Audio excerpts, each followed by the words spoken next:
Well, after much run around with Target, we have actually in hand the one and only Hammond Collection Spinosaurus.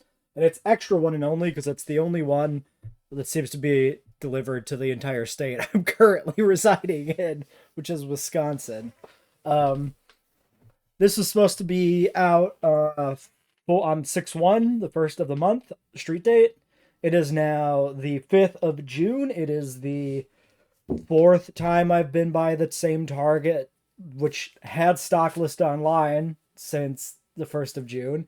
And it's the first time they've actually bothered to put anything out on the shelf for Rebirth and for the Spino here. I talked to multiple people. First guy I talked to was like, "Oh no, we don't allow you to get things from the back anymore. You got to wait till we put up the Rebirth display, and then the new figures will be available for sale." And then I ask him, "Hey, when's that going to happen?" And he just goes, "I don't know, maybe Tuesday. Tuesday it doesn't happen." I talked to somebody at the front desk at Target. They look at the number I have for the figure off my phone. And they say, "Oh, we don't have any of those." And I go, "Oh, okay." Fast forward to today, the 5th, Thursday. I don't trust any one person to be correct. So I need to go buy some water, pick up some snacks. I'm just gonna go buy Target again. At the very worst, maybe they'll finally have the freaking Rebirth merch on display to look at. Get there, there's like 6 Rebirth figures and 1 Spinosaurus. Turns out they were stocking while I was there, so I didn't get a chance to see all the Rebirth merch because they were still opening boxes very slowly. But I did get the Spino. And apparently, it is the only one in the area. There's this. This is it. This is the one Spino, and the packaging is all kinds of fucked up. We've got a lot of damage here along this edge. It looks like it's been, well, for one, it's open. The tape is broken and then retaped, and it's still broken and open. The box flap here is box cuttered almost all the way down, like nearly straight through. So it's one of those fucking people who just jams the fucking box cutter into the package they're opening to stock on the fucking shelves. Thankfully, I'm an open box person. I don't give a shit about keeping this shit mint in box. But if I was, I'd be fucking pissed. It's the only one they got, and they fucking damaged it with a box cutter. Plus, the plastic window here is all scuffed on the fucking side, like it's been dropped on top of that. Like, dropped and then, scraped along the floor. So we're off to a fucking great start. Can't blame Mattel for that shit. Maybe.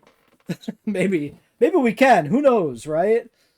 If Target only got a single copy in, who knows how they package them on the Mattel side? So maybe Target distribution or something split up, a box of Spinos and sent one to this specific location, and maybe it was the distribution center that sliced the fuck out of this box. I don't know. Hopefully the figure itself is good. Looking at the packaging, I can already see that there's some weird shit going on with the glass eye. He's got some schmutz in his eye socket. Probably doesn't come through there in the video. We'll get him out and take a look. Hopefully it's just a little bit of debris that brushes off and not paint on the glass eye, which has happened before.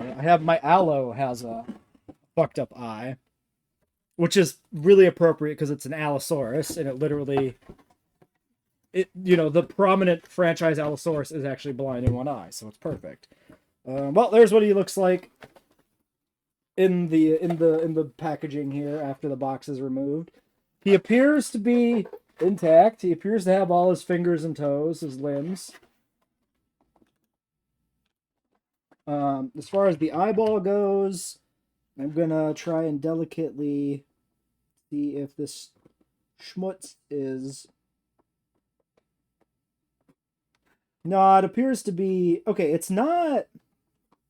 It's like plastic flash from where the eye is in the eye socket. So I think it can be removed. But it's not as simple as blowing it out of the eye socket. Let's see again if this can be seen. I moved it around, so this is incredibly awkward because I'm trying to look at my preview to see if you can even see in the video. I think you can. Look, if it's going to be visible, it's going to be visible in that shot. It's not like huge amount of plastic flash or whatever in the eye, but it's there. It's in like the upper corner and then at the bottom in the middle. Um, so yeah, a little strange. Well, who am I kidding? It's not strange. It's par for the course, right? You can't get a Hammond collection figure and actually have it be pristine. That's impossible. Something always has to be wrong. And the best you can hope for is that the thing that is wrong is minor or incorrectable or ignorable. Like a stiff joint, but the limb is posed in a decent position. All right, let's get this guy out and take a closer look. This is, of course, right now kind of the holy grail for people to find. It seems to be currently in very short supply. There's a lot of discussion online that don't panic. There'll be restocks. There'll be more available shortly. And hopefully that is true. But also, I don't really believe in Mattel's supply line, and Target right now is really struggling on account of their anti-DEI policies backfiring on them.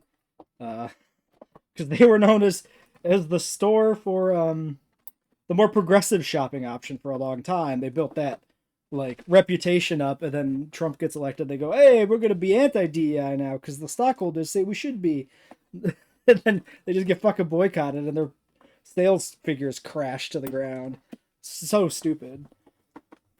Like, I don't believe in any corporation having anybody's best interest at heart, but I don't know why you build up a reputation and then torpedo it. Like, oh yeah, let's sabotage our customer base. Let's just ruin that relationship. Fucking hilarious. Textbook capitalism. You know, you can never have enough. You gotta push things even further. There's our anyway. This is a Hammond collection video. This is not about politics in the current state of Target. But there he is. There's a boy. Actually, is this thing ever confirmed to be male or female by any like ancillary media? I know a lot of people would be like, it's a girl because all the dinosaurs are girls. Like, that doesn't apply past Jurassic Park. Doesn't apply within Jurassic Park technically because they're changing sex.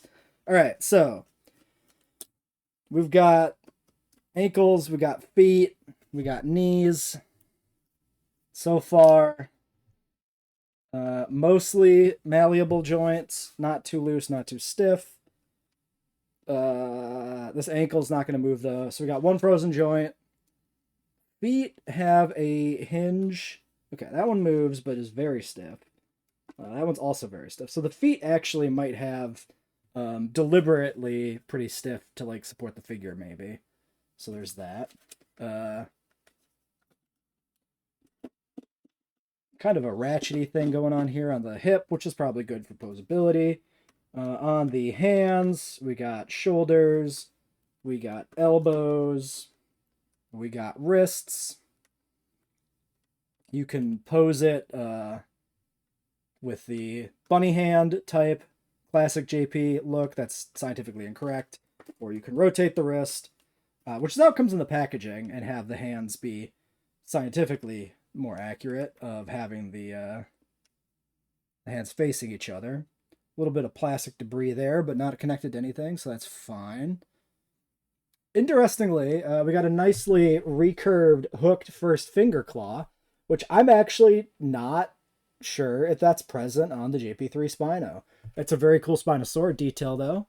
I wouldn't be surprised if it was present on the JP3 Spino. I've just never actually considered if that's in the film. Like, it's not hugely different, right, compared to the other claws, but it is noticeably more hooked.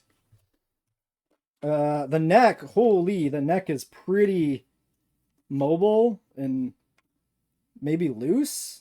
Hard to say. It's kind of like slanted upward, so even if it is pretty loose, like this is about as far as this neck joint goes down, so it won't actually like fully collapse. But yeah. We got, okay, the jaws. Okay, the jaws have some weird like hinging to them. Okay, I mean, fully closes pretty good. Here's one problem I notice. If you look at it from the bottom, you can very much see that the teeth are one singular piece. Like there's barely any like upper lip covering where the teeth connect. Actually, you can pretty much tell from the side the teeth are one piece. So yeah, I don't know if that's a persistent kind of issue with the teeth piece being slightly too big or what. It's not too noticeable. Like, if you're looking slightly down at it, at that point, it's pretty good. I will say his head is very, very flat, side to side, very square, which is not very Spinosaurid, but I'm actually not too sure precisely what the proportions of the head are like in the movie. Yeah, there's like a weird, like tension on the jaws, like they're spring-loaded. Okay, yeah. So there's basically closed position for top and bottom, and then open position for top and bottom, and it snaps to those positions. So you can't really like freely slide the jaws open. You have fully extended top and bottom, or fully closed top and bottom, or one closed, one open, whichever one you choose. The tongue though is mobile, which is fun, I guess. Weird that the tongue is more mobile than the jaws, but sure. Interestingly, looking at it like this, the bottom tooth row is much better concealed in terms of it being a singular piece than the top tooth row. So that does feel like that might be a weird manufacturer defect for this particular one I got, or quirk. But, I mean, you could definitely, again, see that it's one piece if you look at it from the side. His little mouth membranes are pliable little rubbery plastic bits. And the tongue is also softer material, but the rest of it's all rigid plastic, as you might expect. Dew claws are unpainted. He's got the dew claws, but yeah, there you can see it. No paint on those, which is actually surprising because isn't this Giga scale? I would assume this is the scale of the Giga, which has painted dew claws. Maybe because the paint on the Spino is a little more complicated, they didn't paint the dew claws, but still feels kind of cheap. You could see the seam where the figure is put together on the sail here. Up here at the very top of the sail, there is a very noticeable line where the two pieces snap together. This side doesn't have it because the way it is manufactured, one piece of the plastic has more of the sail on it than the other piece, and the other one snaps inside. That's, to me, that's kind of just a thing you gotta accept. I'm not gonna say that I have any complaints about that. We'll let that slide. We should take a look at his tail. Let me get the tail out here. Cut a couple of ties real quick. Oops.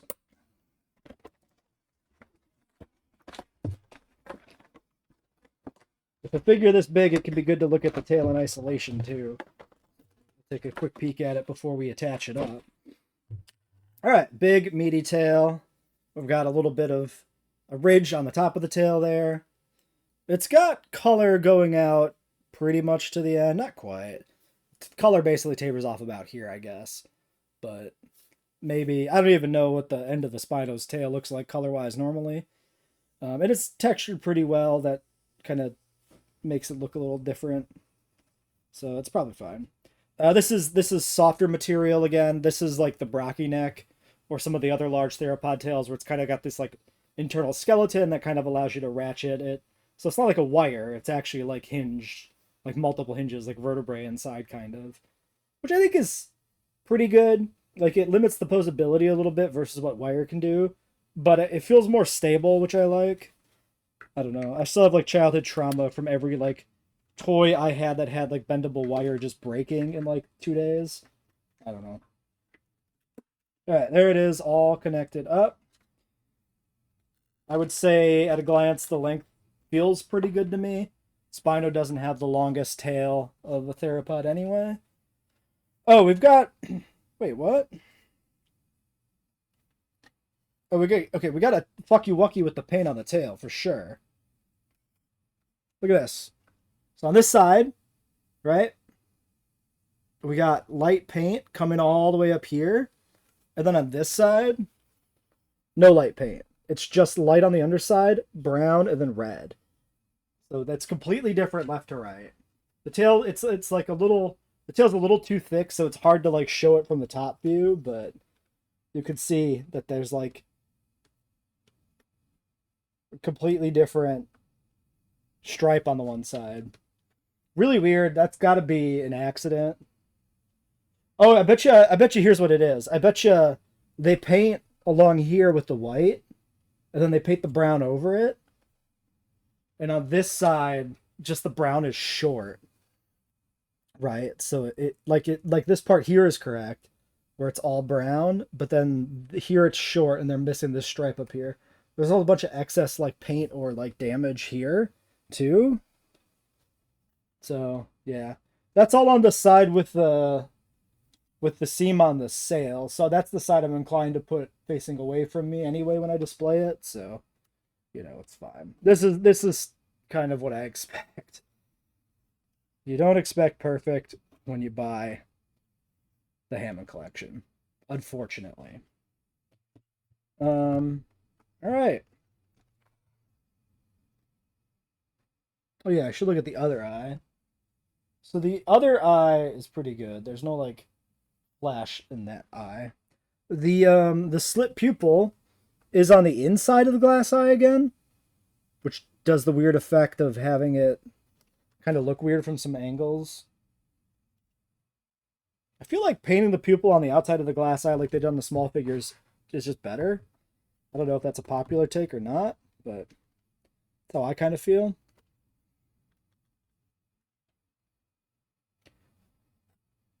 Yeah, I don't know about the accuracy of the paint scheme overall, but I mean the head paint detailing looks really nice.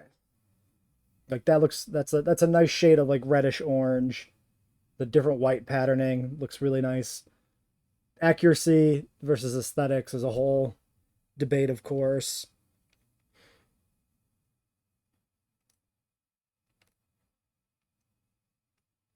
I'll have to try to clean his eye out later, maybe. Actually, probably should try to clean his eye out before we end the video to see if it can be done decently. All right, let's maybe shrink this video down here a little bit and do some comparisons with reference material. So there's a lot of good behind the scenes shit for the Spino.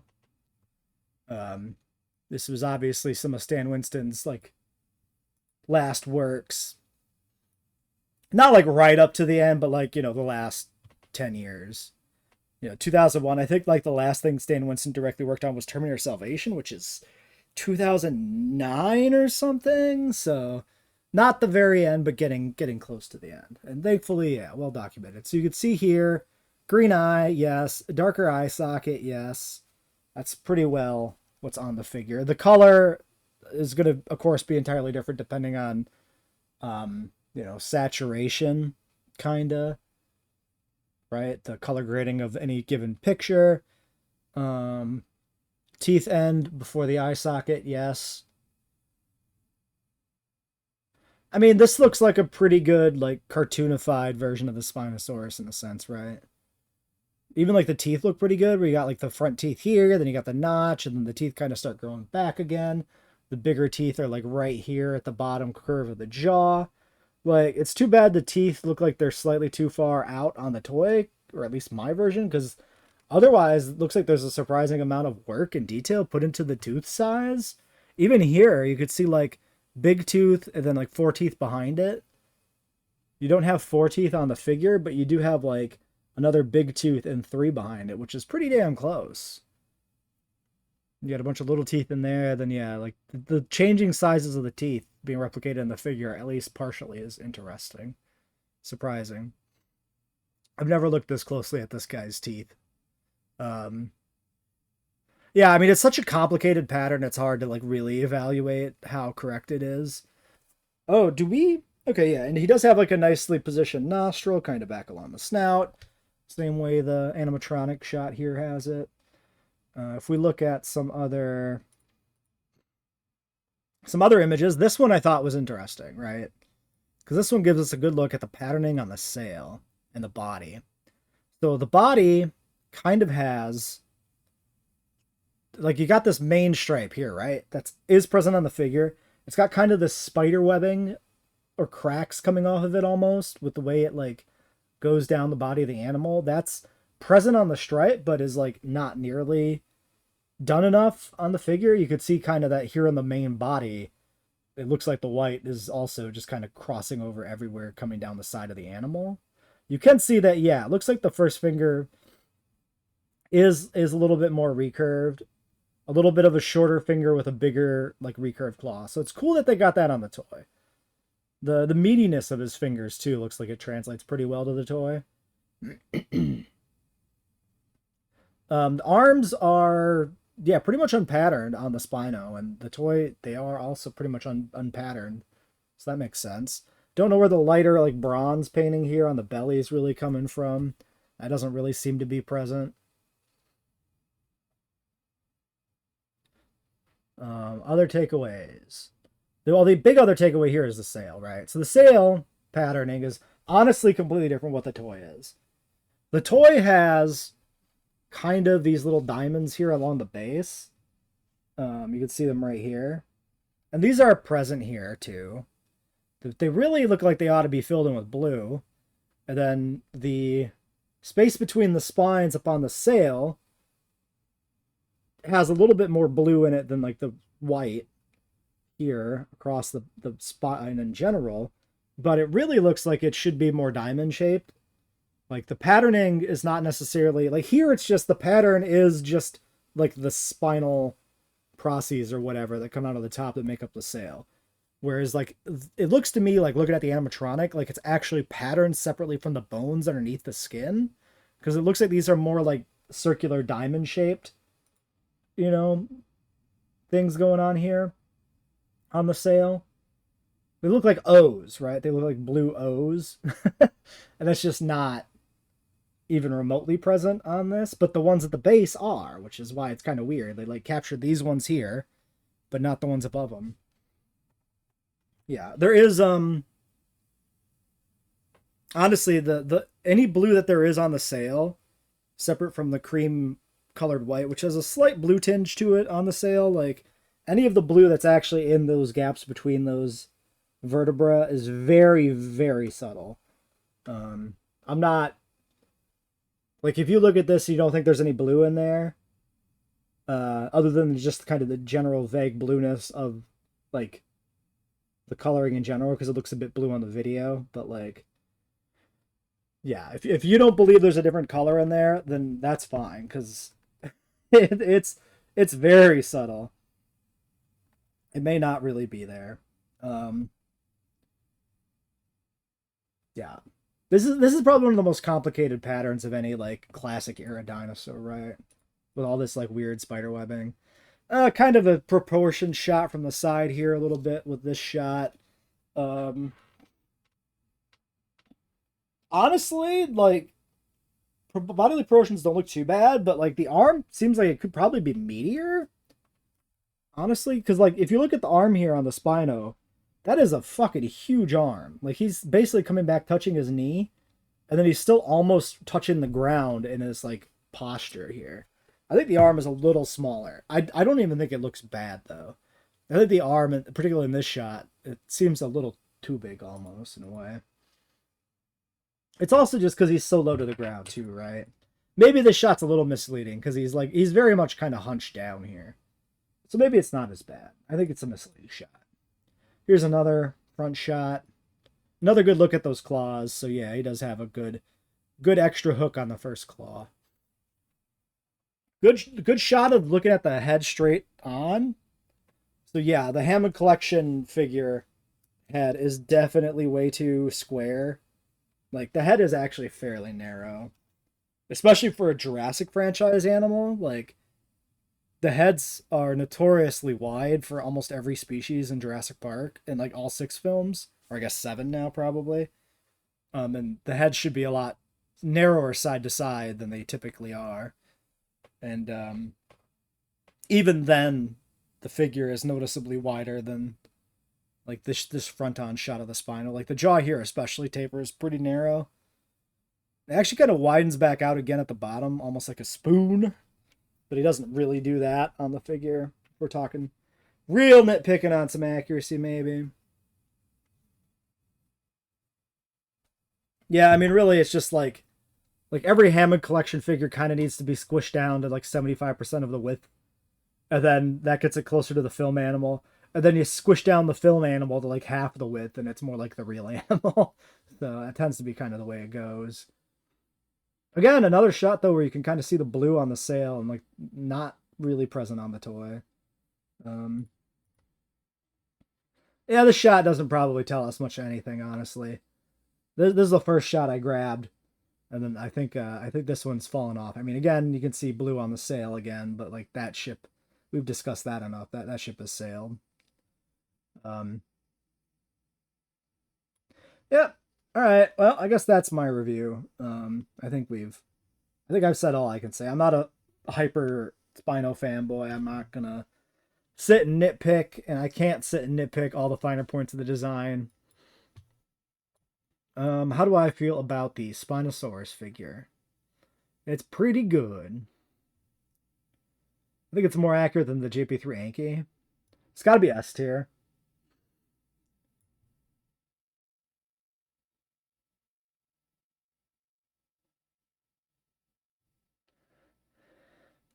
We got, of course, some little quirks to this particular one with the eye and the tail paint.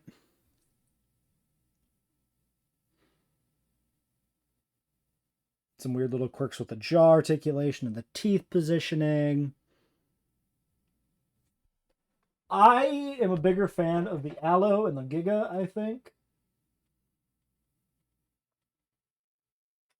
in terms of the figures.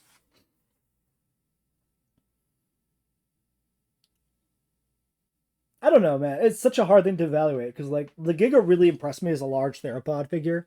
I don't like the Giga,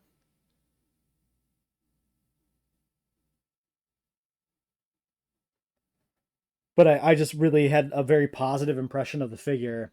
And, like, that's also partially, like, the biasy of that being, like, the first really good large theropod we had. So the Spinal is kind of the second really good one, so it's not as exciting and interesting. Also, I think the Giga figure, like, was an improvement on the film design, and the Spino is maybe not that.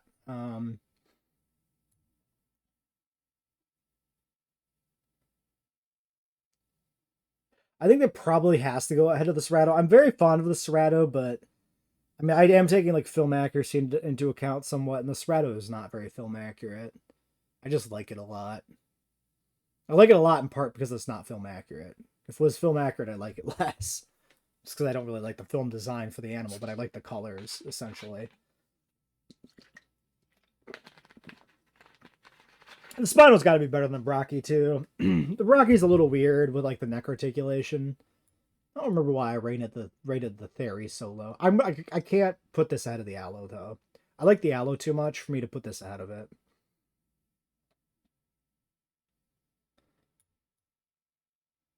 So yeah, I think I'm gonna lock it in there.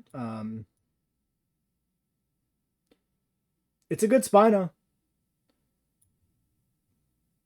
Like the biggest thing holding it back is just typical quality issues with Mattel. Um, there's nothing like egregiously wrong with it or anything. So yeah, I think I'm gonna lock it into S tier. I just like the I have a stronger opinion of the Giga and the Aloe. Well, I mean, I just like the Aloe. That's just bias. That's fine. The Allosaurus is bias, absolutely. It's one of my favorite theropods. So it's like fourth or something, but still one of my favorites. Yeah, a part of me was inclined to put the Spino behind the Cerato because, like, if I had to leave one behind, I'd leave the Spino behind because I have a fondness for that Cerato. But I think the Spino is the better, more accurate figure if I'm trying to be somewhat objective. So I think it has to slip ahead. All right. Yeah, I think that's fine. That's fine. Optimistic for this Stego, but that's going to be a few weeks. We'll see where that ends up fitting in, but that'll be the end of this wave of the Hammond collection. I don't think we have any hints of what's next after this, so Who knows when that'll be? All right. Well, I guess I'll wrap this one up here. Till next time.